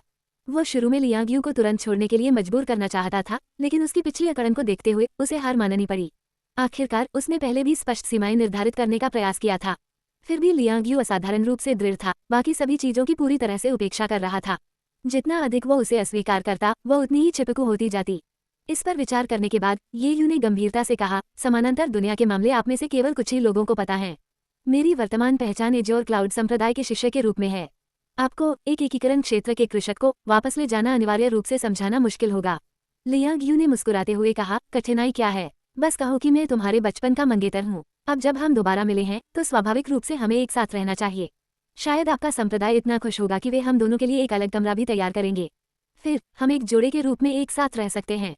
क्या ये और भी बेहतर नहीं होगा? ये यू की अभिव्यक्ति गहरी हो गई। सपने देखो, मैं इस समय अंदर हूँ। अरे एक मिनट रुको, तुम क्या कर रहे हो? तुम मेरा हाथ क्यों पकड़ रहे हो? अध्याय 137, पुरुष पुरुषों को सबसे अच्छे से जानते हैं। काफी देर के बाद ये यू आखिरकार लियांग यू को वश में करने में कामयाब रहा, जो बल प्रयोग करने की कोशिश कर रहा था। उनमें से किसी ने भी आध्यात्मिक शक्ति का प्रयोग नहीं किया। ये प्रेमियों के बीच एक चंचल हाथापाई की तरह अधिक महसूस हुआ। हालांकि लियांग यू ने इसका भरपूर आनंद उठाया। ये यू ने उसे जाने के लिए मनाने का वादा किया। एक बार जब लियांग यू क्लेश क्रॉसिंग दायरे में पहुंच गया तो वह गंभीरता से विचार करेगा कि क्या उसके साथ रहना है। ये वादा मिलने पर लियांग यू अंततः छोड़ने के लिए सहमत हो गया, लेकिन जाने से पहले उसने ये यू के बाएं गाल पर 2 लाल निशान छोड़ दिए। इसमें कोई मदद नहीं कर रहा था। बचपन से ही उसे मात देना कभी पसंद नहीं था। यदि रुआन लियांग यू ने एक निशान छोड़ने की हिम्मत की तो वह 2 छोड़ने की हिम्मत करेगी। ये यू के चेहरे पर जीत के खास निशान देखकर लियांग यू खुशी से कमरे से बाहर चला गया। वह अपने दिल में अच्छी तरह से जानती थी कि चरम सीमा पर ले जाने वाली चीजें अपने आप उलझ जाएंगी। लगातार ये यू से चिपके रहने से वो उससे नाराज हो सकता है। उससे वादा लेना बेहतर था। जहां तक क्लेश पार करने के दायरे तक पहुंचने की बात है तो ये दूसरों के लिए कठिन हो सकता है। लेकिन लियांग यू कौन है? स्वप्न लोक में उसने स्वर्गीय लोक में अमर बनने के लिए खेती की थी। उसके लिए क्लिश क्षेत्र को पार करना अविश्वसनीय रूप से आसान था। मौजूदा गति से 1 महीने के भीतर सफलता की गारंटी थी। तब तक ये यू अभी भी उसकी पकड़ में होगा। यू रामू बाहर इंतजार कर रहा था। रुवान लियांग यू और लियांग यू, 2 प्रमुख प्रतिद्वंद्वियों को एक के बाद एक छोड़ते हुए देखकर उसका दिल खुशी से उछल पड़ा। क्या इसका मतलब ये था कि कनिष्ठ भाई ने उन्हें अस्वीकार कर दिया था और अंततः उसे चुना था? हालांकि अगर सचमुच ऐसा था तो वे दोनों चेहरे पर मुस्कान लेकर क्यों चले गए? इस सवाल को मन में रखते हुए यू रामू ने धीरे से पूछा, जूनियर भाई, क्या मैं अंदर आ सकता हूँ? नहीं। कमरे के अंदर से आई दृढ़ आवाज ने यू रामू को काफी निराश कर दिया। फिर भी कुछ क्षण बाद दरवाजा थोड़ा सा चरमरा कर खुला। यून रामू का उत्साह फिर से बढ़ गया। क्या ऐसा हो सकता है कि कनिष्ठ भाई ने अपना मन बदल लिया हो? अगले ही पल एक जेड पेंडेंट बाहर फेंक दिया गया और दरवाजा फिर से कसकर बंद कर दिया गया। यह एक छुपाने वाला पेंडेंट है जो आपकी राक्षसी आभा को छुपा सकता है। इसे ध्यान से पकड़ो और मैं तुम्हें संप्रदाय में वापस ले जाऊंगा। अपने हाथ में जेड पेंडेंट को देखकर यू रामू अपने होठों को सिकुड़ने से नहीं रोक सकी। उसके हृदय में एक शिकायत का भाव जाग उठा। दिन और रात की उड़ान के बाद स्पिरिट बोट सफलतापूर्वक एज और क्लाउड सेक्ट में लौट आए। आखिरकार ये यू ने राहत की सांस ली। इसके बाद उन्होंने इसे बुझी पीठ के ऊपर रोक दिया और यू रामू को अपने कमरे के अंदर इंतजार करने का निर्देश दिया। उन्होंने व्यक्तिगत रूप से संप्रदाय मास्टर लुओजी को लाने की तैयारी की। आखिरकार ये सबसे अच्छा था अगर दूसरों को यू रामू के आधे राक्षस होने के बारे में पता नहीं होता। उनके जाने से पहले यू रामू ने धीरे से कहा, जूनियर भाई, जब हम सृजन के जंगल में थे और महान कियान राजवंश से वापस आ रहे थे जिसने मुझे बचाया वह तुम ही थे, है ना? ये यू ने पुष्टि नहीं की, बल्कि पूछा, आप ऐसा क्यों सोचते हैं? इसे देखो, क्या यह इंसान जैसा दिखता है? यून रामू ने अपनी स्टोरेज रिंग से लंबे समय से संरक्षित पेंटिंग स्क्रॉल निकाला। पेंटिंग में जो आकृति थी वो वाकई काफी बदसूरत थी। हल्की हंसी के बाद यू रामू ने गंभीरता से पूछा, तो कनिष्ठ भाई, क्या आप अब भी पहले की तरह मेरी रक्षा करेंगे?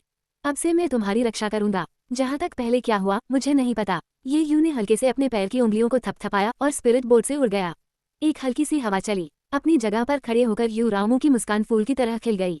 हालांकि वह एक चीज को लेकर उत्सुक थी। सृष्टि के वन में वापस उसने स्पष्ट रूप से तामसिक आत्माओं की चीखें सुनी। वो किसके बारे में था? क्या ऐसा हो सकता है कि कनिष्ठ भाई राक्षसी कृषक हो? जैसे ही ये विचार आया, यू रामू ने तुरंत इसे खारिज कर दिया। कनिष्ठ भाई इतना दयालु है, वह राक्षसी कृषक कैसे हो सकता है? वे विलाप अवश्य ही रक्त दानव संप्रदाय के साधकों के कारण हुए होंगे। ये सही है, ऐसा ही होना चाहिए। जैसे ही यून रामू मुड़ी, उसने अचानक एक आकृति को तेजी से स्पिरिट बोट पर चढ़ते हुए देखा। ये देखकर वह चौंक गई और उसने खुद को ढकने के लिए जल्दी से अपना लबादा पकड़ लिया। हालांकि छुपाने वाला पेंडेंट उसकी राक्षसी आभा को छुपा सकता था, लेकिन यह उसकी राक्षसी विशेषताओं को खत्म नहीं कर सकता था। उसकी पीठ पर तितली के 2 पंख काफी स्पष्ट थे, लेकिन यू रामू को यह उम्मीद नहीं थी कि नवागंतुक ने उसकी ओर देखा तक नहीं। इसके बजाय वो सीधे ये यू के कमरे में चली गई, पालथी मारकर बैठी और जोर जोर से सांसें ले रही थी।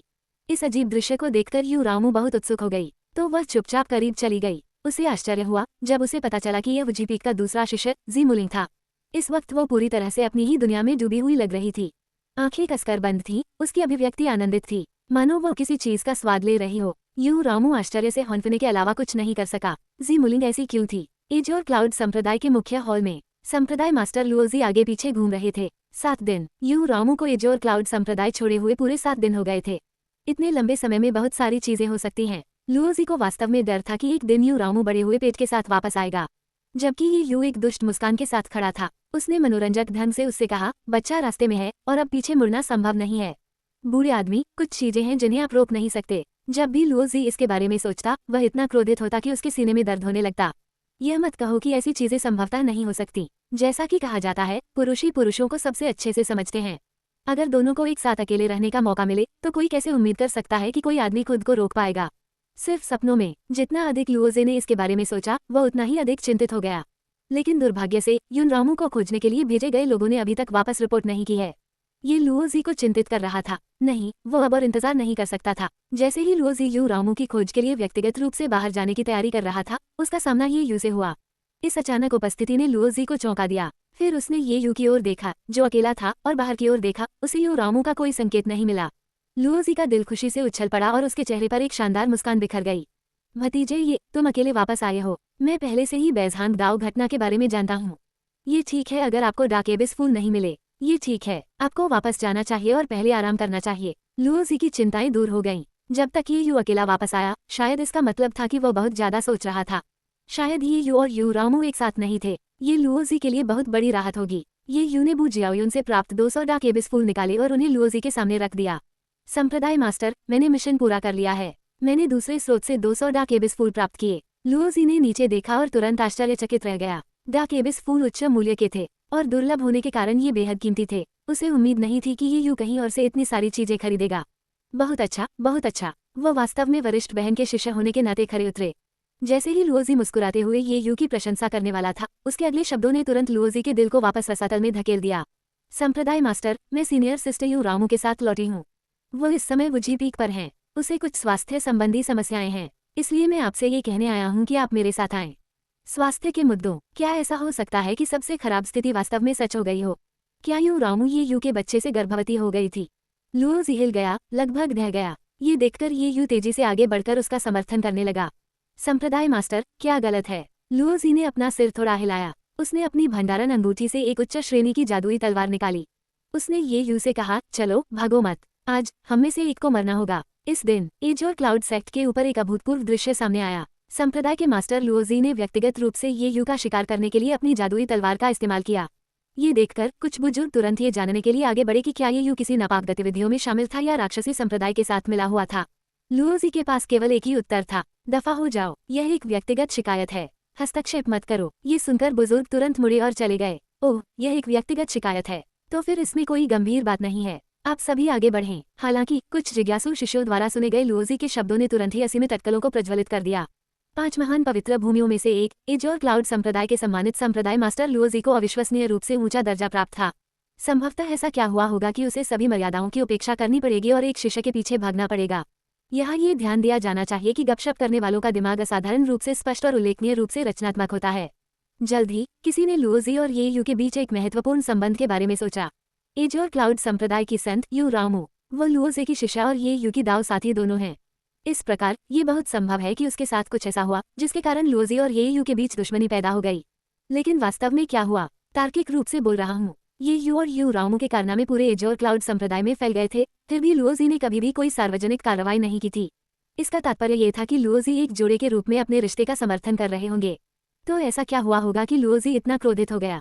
एकमात्र प्रशंसनीय उत्तर यह हो सकता है, संत के साथ दुर्व्यवहार किया गया था।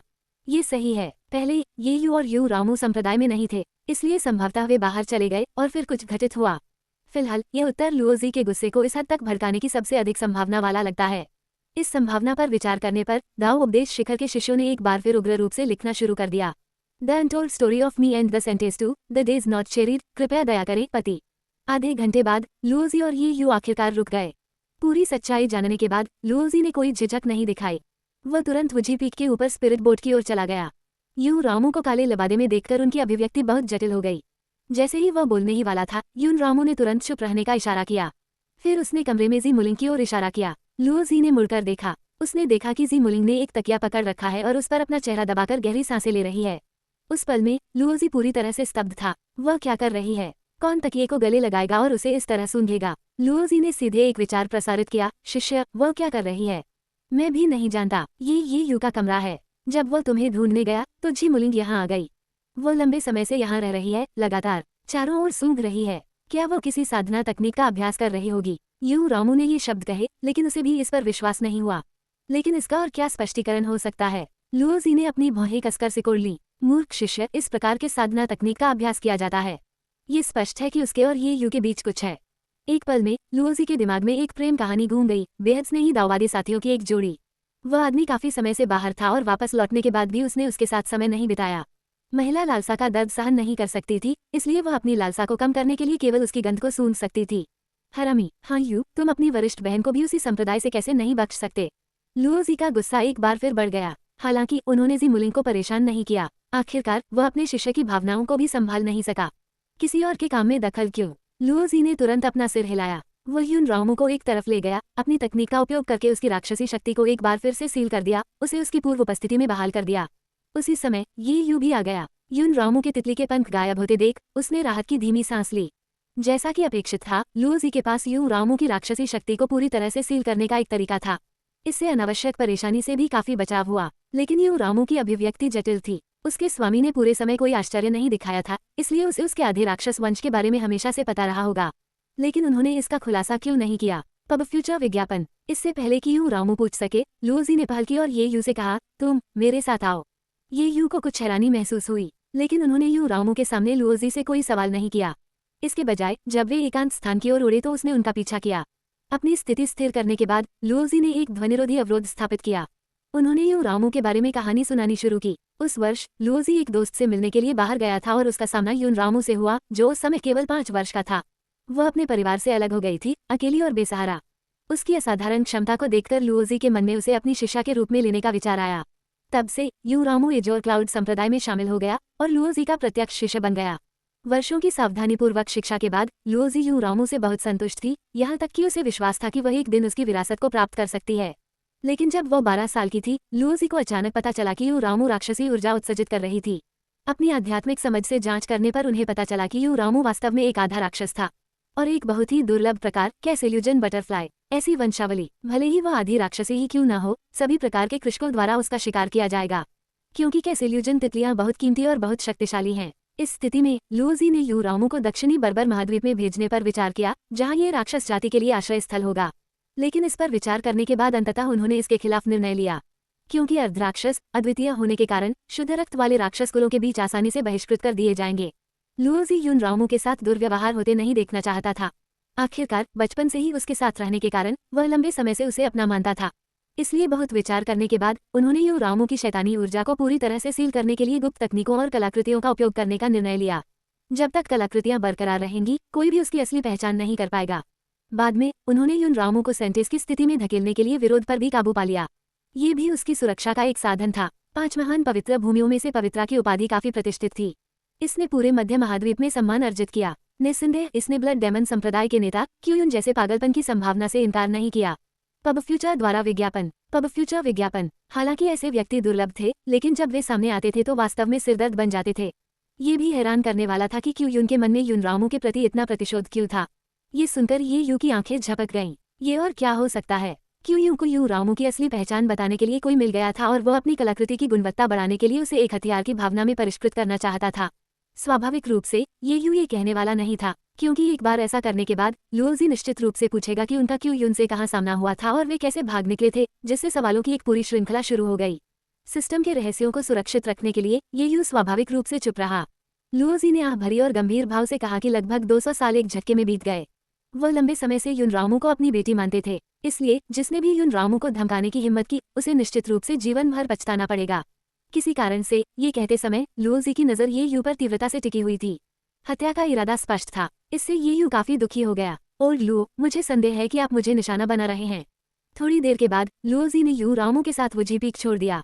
उन्होंने एक स्पष्ट विरोधाभास प्रस्तुत किया। एक अत्यंत दृढ़ निश्चय के साथ चला, जबकि दूसरा गहरी अनिच्छा से भरा हुआ था। सच में ये यू बहुत स्पष्ट था। लुओजी नहीं चाहता था कि वह यू रामू के साथ रहे। बूढ़े व्यक्ति का आक्रोश उसके चेहरे पर स्पष्ट रूप से लिखा हुआ था, और बार बार मिलने वाले सूक्ष्म संकेत वास्तव में निराशाजनक थे। वास्तव में ये यू का भी यू रामू के साथ रहने का कोई इरादा नहीं था। आखिरकार उसके सपनों की महिलाओं के साथ व्यवहार करना पहले से ही काफी सिरदर्द था। मिश्रण में एक अर्धदानव संदेश को जुड़ना बहुत अधिक। कल स्पिरिट बोर्ड पर यू रामू, लियांग यू और रोवान लियान्यू के बीच खुले और गुप्त संघर्ष ने ये यू को सफलतापूर्वक सचेत कर दिया। और ये सिर्फ 3 लोगों के साथ था। क्या होगा यदि उसके सपनों की सभी महिलाएं शामिल हों? कैसा खौफनाक मंजर होगा वह। इसके बारे में सोचते ही ये यू की खोपड़ी में सिहरन दौड़ गई। यदि संभव हो तो बेहतर होगा कि ये स्वप्निल महिलाएं फिर कभी एक दूसरे से न मिलें। तभी उसे शांति का एक पल मिल सका। हालांकि ये काफी मुश्किल लग रहा था। ये यू ने आह भरी। उन्होंने इस मामले पर ज्यादा ध्यान न देने का फैसला किया। समय आने पर कोई रास्ता निकलेगा। स्वर्ग के बारे में चिंता करना ये यू की शैली नहीं थी। शायद एक दिन उसके सपनों की महिलाएं सौहार्दपूर्ण ढंग से मिल सकेंगी। हालांकि यह इच्छा अत्यधिक असाधारण लग रही थी, फिर भी ये यू उम्मीद नहीं खोना चाहता था। वह मुड़ा और अपने कमरे में प्रवेश किया। एक नया अनुकरण शुरू करने से पहले एक पल के लिए आराम करने की योजना बना रहा था, लेकिन अप्रत्याशित रूप से इससे पहले कि वह दरवाजा बंद कर पाता, एक आकृति उसके सामने प्रकट हुई। नीचे देखने पर उसने देखा कि ये उसकी दूसरी वरिष्ठ बहन झी मुलिंग थी। ये यू घबरा गया। अरे, वो उसे कैसे भूल सकता था? क्या बेजान गांव जाने का कारण झी मुलिंग से बचना नहीं था?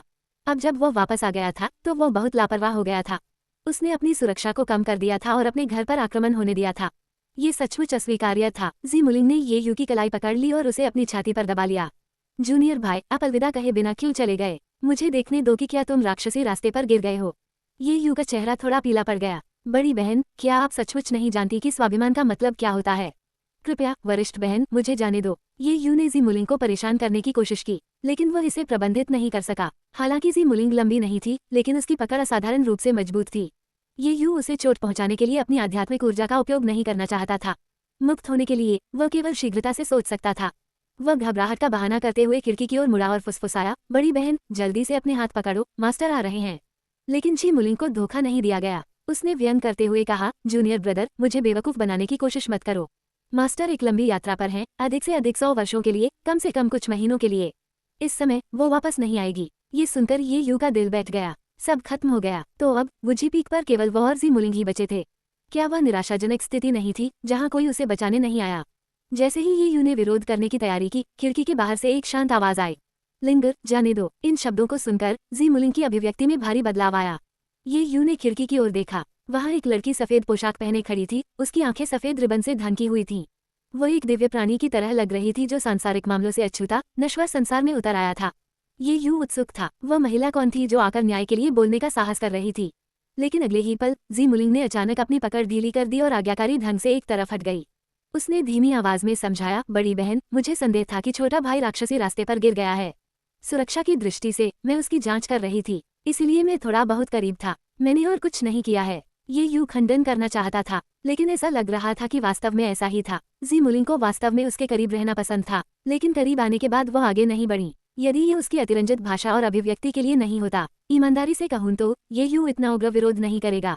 हालांकि जी मुलिंग का वास्तविक उद्देश्य क्या था, ये यू इसका पता नहीं लगा सका। एक पल इंतजार करें, क्या उसने इस महिला को वरिष्ठ बहन नहीं कहा? क्या वह वुजीपीक तोबा कियूए की वरिष्ठ शिष्या है? ये यू ने तुरंत अपने हाथ जोड़े और कहा, मैं ये यू हूँ, वरिष्ठ बहन को सम्मान दे रहा हूँ। ऐसी औपचारिकताओं की कोई जरूरत नहीं है। मैं अभी एकांत से बाहर आया हूँ और हम भविष्य में अक्सर एक दूसरे से मिलते रहेंगे। तोबा कियू ने थोड़ा सिर हिलाया, फिर उसका स्वर अचानक बदल गया। उसने ठंडे स्वर में कहा, लिंगर, तुम अभी भी यहाँ क्या कर रहे हो? जल्दी करो और अपनी खेती पर लौट जाओ। जी मुलिंग ने अपने होठों को हल्के से मोड़ा। पब फ्यूचर विज्ञापन। अपने पीछे ये यू की ओर देखते हुए उसने खर्राटे लिए और बड़े कदमों के साथ कमरे से बाहर चली गई। जाते समय वो ये यू का तकिया अपने साथ ले जाना नहीं भूली। ये देखकर ये यू तुरंत असमंजस में पड़ गया। वह आखिर क्या कर रही थी? किसी का तकिया चुरा रही थी। वह वास्तव में जी मुलिंग के रहस्यमय व्यवहार को समझ नहीं सका। वह केवल अपना सिर थोड़ा हिला सका और फिर अपने हाथ जोड़कर बोला, हस्तक्षेप करने के लिए धन्यवाद वरिष्ठ बहन। स्पिरिट बोट काफी अच्छी है। तोबा कियू इन शब्दों के साथ चले गए। वह शालीनता से चली गई। पूरी प्रक्रिया के दौरान किसी ने ध्यान नहीं दिया। तोबा कियू के हाथ में अभी भी एक किताब थी। शीर्षक था, मेरे और संत के बीच की कहानियों का संपूर्ण संग्रह। आत्मा की नाव एक बार फिर खामोशी में लौट आए। आखिरकार ये यू ने राहत की सांस ली। ऐसा लग रहा था कि वुजीपीक पर वास्तव में वरिष्ठ और कनिष्ठ बहनों के बीच खून खराबा हुआ था। उदाहरण के लिए सीनियर सिस्टर तोबा कियू ने जी मुलिंग को मजबूती से अपनी जगह पर बिठाया था। टीएसके कितना अच्छा इंसान है। सबसे बड़े शिष्य के साथ उनके भाग्य की बात करें तो यह इससे कहीं अधिक था। पहली बार जब वो वुजीपीक आया तो जिस कमरे में वह रुका था वो वास्तव में तोबा कियू का था और उसे अंदर बहुत सारी किताबें मिली। अत्याचारी वरिष्ठ भाई और मनमोहक कनिष्ठ बहन की कहानियां, पिल्ला कनिष्ठ भाई, भागोमत, धर्मी और दुष्ट के बीच का प्रेम इत्यादि। इन किताबों के बारे में सोचते ही उनके घटिया शीर्षकों के साथ ये यू को बेहद शर्मिंदगी महसूस हुई। सबसे बड़ी बहन सचमुच एक जमीन से जुड़ी इंसान थी। ओह, ये यू कांप उठा। वह वास्तव में तोबा कियू को उन लड़कियों के साथ नहीं जोड़ सकते थे जो ऐसे महिला उन्मुख फैंटेसी उपन्यास पढ़ते हैं। इसके अलावा क्या तोबा कियू ने आंखों पर पट्टी नहीं बांध रखी थी, एक अंधे व्यक्ति की तरह? तो उसने किताब कैसे पढ़ी? जितना अधिक ये यू ने इसके बारे में सोचा, यह उतना ही अजीब लगने लगा। नहीं, बल्कि ये जितना अजनबी था, वुजीपीक पर उतना ही सामान्य लग रहा था। एक मास्टर जो जुए में हमेशा हारता है। सबसे बड़ी वरिष्ठ बहन जो अंधी होते हुए भी रोमांटिक फैंटेसी पढ़ती है। एक ठंडी दूसरी वरिष्ठ बहन जो व्यक्तिगत स्थान पर आक्रमण करना पसंद करती है। एक कनिष्ठ भाई जो सामान्य दिखता है लेकिन वास्तव में उसके पास राक्षसी कौशल और आत्मा को बुलाने वाला बैनर है। वुजीपीक वास्तव में बेकार लोगों को आश्रय नहीं देता है। उनमें से प्रत्येक अपने तरीके से असामान्य है। ये यू हल्के से मुस्कुराने के अलावा कुछ नहीं कर सका। फिर उसने आत्मा की नाव को हटा दिया। ये बहुत बड़ा और बहुत सुस्पष्ट था। यदि इसे छोड़ दिया जाए तो यह आसानी से जी मुलिंग का ध्यान आकर्षित करेगा, इसलिए इसे छिपा देना ही बेहतर था। इस पल में ये यू अनजान था। एज और क्लाउड संप्रदाय की बाहरी परिधि पर एक क्विंक्यू लोमड़ी दानव पहले ही आ चुका था। काले लिबादे में सजे यिन फीजिंग ने भव्य पर्वत द्वार की ओर देखा। उसकी आंखों में दृढ़ संकल्प की चमक झलक रही थी। हालांकि वह एक क्विंक्यू लोमड़ी दानव थी, यिन फीजिंग अपने स्थिर आचरण के लिए जानी जाती थी। वह जो भी करती, बहुत देर तक सोच विचार कर करती। वो कभी भी कोई खतरनाक काम नहीं करेगी। परंतु अब शांति नदारद थी, केवल आवेग रह गया था। ये यू द्वारा धोखा दिए जाने के बाद से यिन फीजिंग पूरी रात निराशा में डूबी रही। इसके तुरंत बाद उसने एज और क्लाउड संप्रदाय की जांच शुरू कर दी। ये पता चलने पर कि एज और क्लाउड संप्रदाय मध्य महाद्वीप की 5 पवित्र भूमियों में से एक था, यिन फीजिंग को गहरी बेचैनी महसूस हुई। पवित्र भूमि पूरे महाद्वीप में सबसे शक्तिशाली संप्रदायों का प्रतिनिधित्व करती है। सामान्य परिस्थितियों में भले ही यिन फीजिंग को झटका लगे, वह यहाँ कदम रखने की हिम्मत बिल्कुल नहीं करेगी। आखिरकार यह मध्य महाद्वीप था, दक्षिणी बर्बर महाद्वीप नहीं। मातृभूमि को छोड़कर किसी को आवेग में आकर कार्य नहीं करना चाहिए। यिन फीजिंग इस सिद्धांत को किसी से भी बेहतर जानती थी। उसने मूल रूप से अपनी राक्षसी आभा को छुपाने के लिए छोड़ने और दूसरी जगह ढूंढने की योजना बनाई थी। लेकिन जितना अधिक वो इसके बारे में सोचती, उतना ही क्रोधित होती जाती। सहस्राब्दी प्राचीन एज और क्रिस्टल का इतना बड़ा टुकड़ा बहुत मूल्यवान है। यदि बेचा जाए तो प्राप्त स्पिरिट स्टोन 10 कंसीलमेंट पेंडेंट खरीदने के लिए पर्याप्त होंगे। उसे वास्तव में समझ नहीं आया कि उस दिन क्या हुआ था। वह इतनी मोहित कैसे हो सकती थी कि उसे उस व्यक्ति का नाम भी नहीं पता चला। सहस्राब्दी प्राचीन एज और क्रिस्टल को इतनी आसानी से फेंक दिया गया। ऐसा नहीं है कि यह पूरी तरह से उसकी गलती थी। मुख्य मुद्दा ये था कि यिन फीजिंग ने कभी यह उम्मीद नहीं की थी कि कोई वास्तव में उसके चेहरे पर काले से काले की योजना खेलेगा। हाँ, जितना अधिक वो इसके बारे में सोचती थी, वो उतनी ही अधिक क्रोधित हो जाती थी, लगभग विस्फोट की हद तक। इसलिए एज और क्लाउड संप्रदाय के रास्ते में यिन फीजिंग ने सोचा कि भले ही इसके लिए उसे अपनी जान जोखिम में डालनी पड़े, वो ये यू का सामना करेगी और उसे सबक सिखाएगी। लेकिन एज और क्लाउड संप्रदाय में पहुंचने पर भव्य पर्वत द्वार को देखकर यिन फीजिंग बहुत शांत हो गई। अपनी वर्तमान ताकत के साथ यदि वह जबरदस्ती अंदर आती तो उसे निश्चित रूप से अपने शरीर को दफनाने के लिए कोई जगह नहीं मिलती। लेकिन अगर उसने प्रवेश नहीं किया तो वह ये यू को कैसे ढूंढ सकती थी? आखिरकार यिन फीजिंग ये यू का नाम भी नहीं जानती थी। उसने कितनी भी कोशिश की, पता नहीं चल सका। एकमात्र तरीका ये था कि अंदर जाकर एक एक करके तलाशी ली जाए। लेकिन राक्षस तो आखिर राक्षस ही होता है। एज और क्लाउड संप्रदाय एक पवित्र भूमि है। कोई राक्षस अपनी इच्छानुसार कैसे आ और जा सकता है। एक पल में यिन फेजिंग ने खुद को एक कठिन दुविधा में पाया। उसी समय एक महिला हवा से उड़कर आई। उसने ठंडे स्वर में पूछा, तुम कौन हो? तुम मेरे एजोर क्लाउड सेक्ट के बाहर छिपकर क्या कर रहे हो? यह महिला कोई और नहीं बल्कि 10,000 सोल्स हॉल की अंडरकवर एजेंट वे याशु थी, जो कई दिनों से ये यू से अलग थी। एजोर क्लाउड संप्रदाय के पर्वतीय द्वार पर कर्तव्य शिष्यों को हर 3 दिन में घुमाया जाता था। आज कानून प्रवर्तन हॉल की बारी थी। स्वाभाविक रूप से वे याशु भी मौजूद थे। कर्तव्य शिष्यों की जिम्मेदारी न केवल पहाड़ी द्वार की रक्षा करना था, बल्कि संप्रदाय के आसपास के क्षेत्र में गश्त करना भी था। वे याशु हमेशा की तरह गश्त कर रहे थे। इस प्रकार वर्तमान स्थिति सामने आई। इस पूछताछ के तहत यिन फेजिंग घबराई नहीं थी। उसकी नज़र में केवल गोल्डन कोर क्षेत्र के कृषक को कोई खतरा नहीं था। अगर वह चाहती तो एक आकस्मिक चाल से वे याशु को आसानी से खत्म कर सकती थी। इसके अलावा यिन फेजिंग ने पहले से ही क्षेत्र को स्कैन करने के लिए अपनी आध्यात्मिक समझ का उपयोग किया था। 500 मीटर के दायरे में वे याशु के अलावा एजोर क्लाउड संप्रदाय का कोई अन्य शिष्य नहीं था।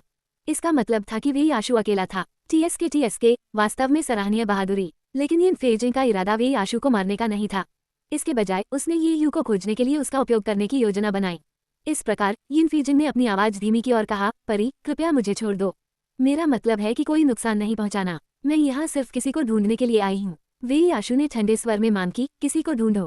पहले अपना लबादा उतारो और बोलो। ठीक है। यिन फेजिंग ने धीरे धीरे अपने लबादे का हुड हटाया, जिससे अद्वितीय सुंदरता का चेहरा सामने आया। उसकी आंखों में कमजोरी और शिकायत का स्पर्श झलक रहा था। वह बिल्कुल एक सामान्य महिला की तरह लग रही थी, जिसमें एक मुर्गे को भी नुकसान पहुंचाने की ताकत नहीं थी। हालांकि जैसे ही उसका आकर्षण सक्रिय हुआ, यिन फेजिंग की आंखों में एक हल्की सी चमक उठी। परी, मैं एक व्यापारी की बेटी हूँ। मैं एक आदमी से मिली और मुझे बहुत प्यार हो गया। हम जल्द ही एक दूजे के हो गए। अपने प्यार को साबित करने के लिए मैंने उसे अपने परिवार की विरासत, प्राचीन एजोर क्रिस्टल का एक टुकड़ा, हमारे बंधन के प्रतीक के रूप में दिया। लेकिन हमारी शादी के दिन वह आदमी बिना कुछ कहे गायब हो गया और मेहमानों के सामने मेरे लिए एक मजाक बनकर रह गया। मैं इतना क्रोधित था कि मैंने उसे ढूंढने और विरासत को पुनः प्राप्त करने का फैसला किया। मैंने उसे यह कहते हुए सुना था कि वह एजोर क्लाउड संप्रदाय का शिष्य था।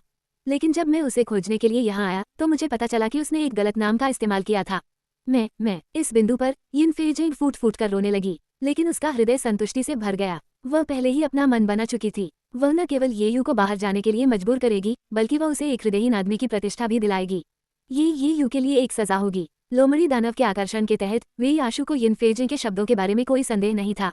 उसकी आंखें थोड़ी लाल हो गईं। उसने धीरे से पूछा, मिस, कृपया रो मत। यदि वो कृतघ्न व्यक्ति वास्तव में मेरे एजोर क्लाउड संप्रदाय का शिष्य है तो मैं निश्चित रूप से उसे ढूंढ लूंगा। मुझे उसकी शारीरिक विशेषताएं बताएं और मैं उसे एक एक करके खोजूंगा। यिन फेजिंग की आंखों में खुशी की चमक उठी, लेकिन उसका चेहरा उदास रहा। उस आदमी ने सफेद कपड़े पहने हुए थे। वह सुंदर था। उसकी कमर पर हल्के नीले रंग का जेड पेंडेंट लटका हुआ था। वह एक नवजात आत्मा था, नहीं एक दिव्य परिवर्तन कृषक। इस बिंदु पर यिन फेजिंग रुक गई। ये वाकई अजीब था। नीलामी में ये यू नेसेंट सोल क्षेत्र के शिखर पर था। पब फ्यूचर विज्ञापन। फिर ड्रैगन स्लेइंग बे से कुई परिवार के युवा स्वामी कुई मिंगजे को निगलने के लिए एक राक्षसी तकनीक का उपयोग करने के बाद वह सफलतापूर्वक दिव्य परिवर्तन क्षेत्र में आगे बढ़ गया। ये थोड़ा अजीब है। एजोर क्लाउड संप्रदाय मध्य महाद्वीप की 5 महान पवित्र भूमियों में से एक है। एक सच्चा एवं उचित रूढ़िवादी संप्रदाय। इसके शिष्य राक्षसी तकनीकों का अभ्यास कैसे कर सकते हैं? ये कमीना, क्या ऐसा हो सकता है कि उसने संप्रदाय के बारे में भी उसे धोखा दिया हो? यह महसूस करते हुए यिन फेजिंग का चेहरा अचानक पीला पड़ गया।